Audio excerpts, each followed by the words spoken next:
2 लाख करोड़ रुपया हर बरस एग्रीकल्चर के क्षेत्र में लगाया जाए, यानी इस देश का किसान मजदूर में तब्दील हो जाए और कॉरपोरेट किसान के तौर पर नजर आने लगे। अंतर्राष्ट्रीय बाजार में भारत के खाद्यान्नों की बड़ी मांग है और अंतर्राष्ट्रीय बाजार से कमाई भी खूब हो सकती है। और इस दौर में तो ऐलान हो चुका है कि भारत को विकसित राष्ट्र बनाना है। तो ऐसे में अगर किसान के साथ सरकार खड़ी हो गई और ऐसे में अगर एमएसपी को मान लिया गया तो वह पूरी की पूरी कॉरपोरेट की कतार एक झटके में सरकार को दरकिनार नहीं कर देगी। यह सवाल अब कहीं ज्यादा महत्वपूर्ण हो चला है क्योंकि चुनाव सामने खड़े हैं, क्योंकि सड़क पर किसान आंदोलन कर रहा है, क्योंकि जो किसान संगठन अभी तक आंदोलन में शरीक नहीं हुए वह भी कल चर्चा करने के लिए बैठने वाले हैं। और इन तमाम परिस्थितियों में इस देश की राजधानी दिल्ली चारों तरफ से सिर्फ और सिर्फ पुलिस और जवानों से घिरी हुई है। और जो दृश्य सीमा पर है,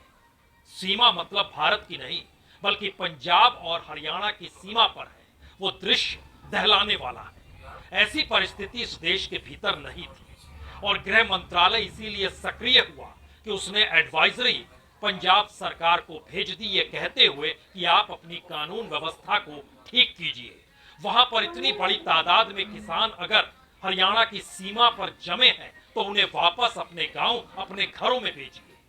यह बर्दाश्त होगा नहीं। और जिस एडवाइजरी के जरिए बिगड़ती हुई कानून व्यवस्था का जिक्र किया गया है वह भी भारत में पहली बार है कि एक राज्य किसानों के पीछे खड़ा है और एक राज्य किसानों के आगे खड़ा है। और यह टकराव दिल्ली तक पहुंचने को लेकर है, जिस दिल्ली के भीतर एक ही चिंतन है। जब इस देश का एग्रीकल्चर बजट 1 लाख करोड़ पहली बार मोदी सरकार के दौर में पार कर गया और उसके बावजूद भी इस देश की विकास दर अब भी उस उफान पर नहीं है जो सोचा गया था 2016 में, और ऐलान कर दिया गया था कि किसानों की आय दुगनी हो जाएगी। लेकिन स्थिति तो इस दौर में और नाजुक हो गई और नाजुक परिस्थितियों ने ही कॉरपोरेट और सत्ता के नेक्सस को एग्रीकल्चर के क्षेत्र में ले जाने के रास्ते को खोलने के नियम कायदे बनाने शुरू किए। और नीति आयोग ने एक पूरी रिपोर्ट बनाई जिसमें इस बात का जिक्र है कि जब तक कॉरपोरेट पैसा कृषि क्षेत्र में नहीं लगाएगा तब तक ये देश विकसित नहीं हो सकता है, क्योंकि किसी देश के विकसित होने का मतलब हर व्यक्ति को उसमें शामिल होना होगा। और वर्ल्ड बैंक और आईएमएफ की रिपोर्ट कहती है कि प्रति व्यक्ति आय 10 लाख तो होनी चाहिए, जो इस दौर में जीडीपी के लिहाज से 1,76,000 है। यह अलग मसला है कि इस देश के भीतर किसानों की आय इतनी भी नहीं है। तो आइए आज एक एक पन्नों को खोला जाए। उससे पहले एक तस्वीर कम से कम आज की देख लीजिए। यह दृश्य, एक तरफ सरकार और दूसरी तरफ किसान, और उनके बीच में जो कुछ हो रहा है यह दृश्य देखना चाहिए। ये बड़ा फैसला लेना है।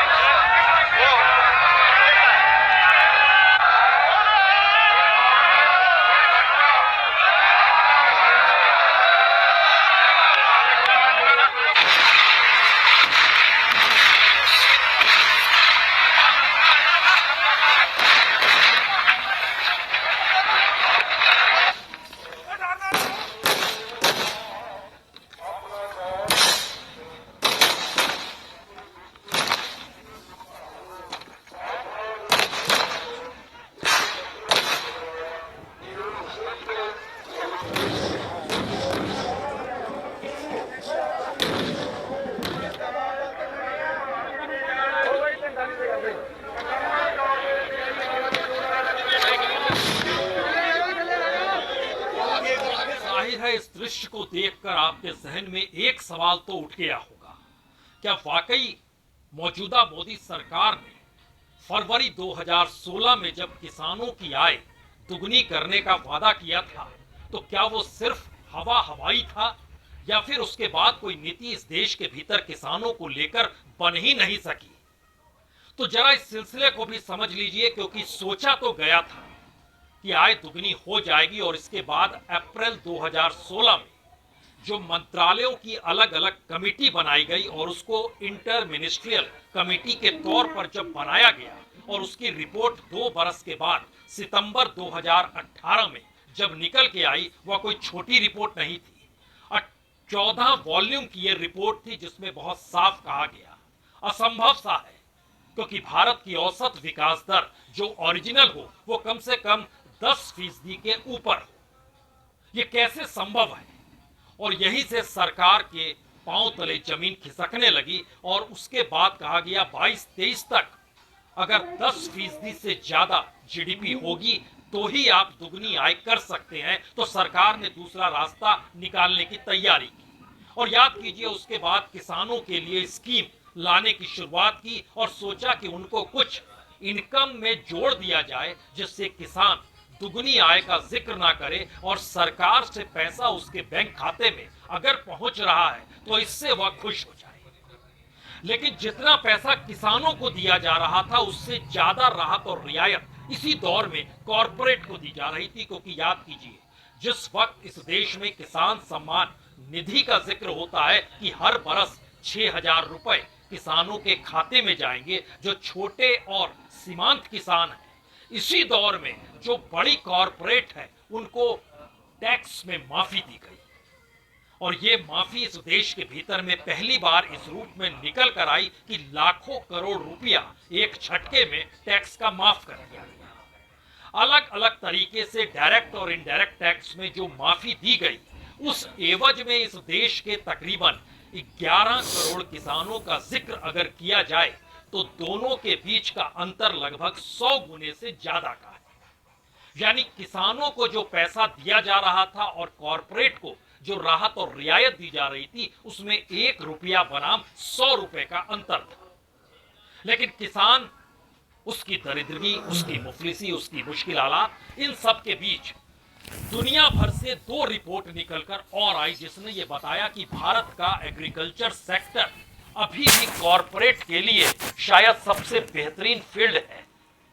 यानी ग्रीन फील्ड के तौर पर उसे मापा गया और वहां पर अगर कॉरपोरेट घुस जाता है तो दुनिया के बाजार में भारत का अनाज भी होगा और भारत का अपना मुनाफा, अपनी विकास दर भी बढ़ेगी। और इस रिपोर्ट को भी आईएमएफ के जरिए लाया भी गया और कॉरपोरेट उसमें कैसे घुसेगा, इसीलिए ध्यान दीजिए कि सितंबर 2019 में जब किसान सम्मान निधि का पैसा खातों में जाने लगा तो उसके तुरंत बाद सितंबर 2020 में 3 कानून लाए गए जो कॉरपोरेट के हक में थे। किसान समझ गए इस देश की स्थितियों के भीतर सब कुछ कॉरपोरेट के हवाले करने का है, तो आंदोलन की दिशा में वो बढ़ गए। और उसके बाद 1 बरस तक जो जद्दोजहद चलती रही और इसी बीच में नीति आयोग से पूछा गया कि आपकी राय क्या है। नीति आयोग ने बताया कि ये आय दुगनी का एक मसला है तो क्यों नहीं इस देश को विकसित राष्ट्र की दिशा में ले जाया जाए और वहीं से प्रधानमंत्री के तमाम भाषण इस देश को विकसित बनाने की दिशा में चलने लगे। लेकिन इस विकसित राष्ट्र का रास्ता भी इस देश के किसानों को छोड़कर तो संभव हो नहीं सकता है, क्योंकि 60% लोग तो अभी भी किसानी पर ही निर्भर है। तब सवाल था क्यों नहीं प्रोडक्शन में, मार्केटिंग में और किसानी से जुड़े हुए तमाम जगहों पर कॉरपोरेट पैसा निवेश करे। और इन 3 कानूनों को जब 2021 के नवंबर के महीने में वापस ले लिया गया तो उसके बाद नीतियों के आश्रय और वह भी नीति आयोग की पॉलिसीज के तहत इस देश में कॉरपोरेट के सामने जो व्यवस्था की गई उसमें यही था कि धीरे धीरे अभी आप बीज के क्षेत्र में हैं, अभी आप खाद के क्षेत्र में हैं, अभी आप रिटेल सेक्टर में हैं, अभी आप सीधे फल खरीद सकते हैं, अभी आप आने वाले वक्त में जो अनाज का भंडारण होता है जिसको सिलो कहते हैं उस क्षेत्र में भी आप चुके हैं। तो जितना पैसा इन क्षेत्रों में कॉरपोरेट का अलग अलग तरीके से लगा हुआ है और उसमें भी प्रधानमंत्री फसल बीमा योजना को भी जोड़ा गया। किसानों की बीमा योजना के साथ साथ जो बीमा कंपनियां थी वह भी इन्हीं कॉरपोरेट से निकली हुई थी। ये रकम जो पूरी कॉरपोरेट को अभी तक जो किसानी के क्षेत्र में डूबे हुए हैं वह इस देश के बजट से तकरीबन 5 गुना ज्यादा की परिस्थिति उनको मुनाफे के तौर पर दे देती है। यानी अगर बजट 1,17,000 करोड़ का इस बरस का है तो दूसरी तरफ तकरीबन 5 लाख करोड़ इस देश में कॉरपोरेट सीधे तौर पर जो भी एग्रीकल्चर से जुड़े हुए प्रोडक्ट हैं, फिलहाल उसमें आपको डेयरी भी जोड़ना होगा। डेयरी का क्षेत्र हो, पोल्ट्री फार्म का क्षेत्र हो और बाकी जो एग्रीकल्चर के फील्ड से जुड़े हुए जो भी इक्विपमेंट्स हो, चाहे वो ट्रैक्टर हो, चाहे टायर हो, अगर वो तमाम क्षेत्रों को जोड़िएगा तो 5 लाख करोड़ का खेल तो वहां पर कॉरपोरेट के लिए हो गया। लेकिन बात इससे बन नहीं रही। इसीलिए पूरी प्रक्रिया के तहत अगर ध्यान दीजिएगा तो आज जब 5वीं वार्ता का जिक्र देश के कृषि मंत्री अर्जुन मुंडा कर रहे थे तो पता नहीं क्यों 3 बरस पहले के नरेंद्र तोमर याद आ गए, जो कि 15 राउंड की बातचीत किसानों के साथ करते रहे लेकिन निकला कुछ नहीं। उनकी बात सुन लीजिए, उसके बाद इस कॉरपोरेट की बात आगे बढ़ाई जाएगी।